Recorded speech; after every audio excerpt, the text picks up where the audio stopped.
Ladies and gentlemen, welcome to another video. In this video, we're going to be talking about how to fix your Coinbase bank transfer not working. So let's get straight into the video.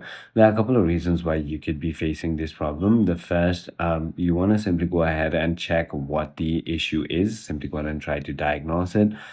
It could also be because of your funds not being available. If you have sent more than you have, of course, it is going to go ahead and fail. Also, confirm your identity verification. If you haven't completed your KYC, you'll not be able to go ahead and make payments. So once you've verified your payment settings, then you want to also go ahead and check if you have your bank info needed to be updated, your routing number, your account number, and so on. And if that is not the case, it could also be mismatched name when it comes to payments. So go ahead and check that as well. So I hope this video clarifies everything for you. If you have further more queries, feel free to comment down below and I'll see you on the next one.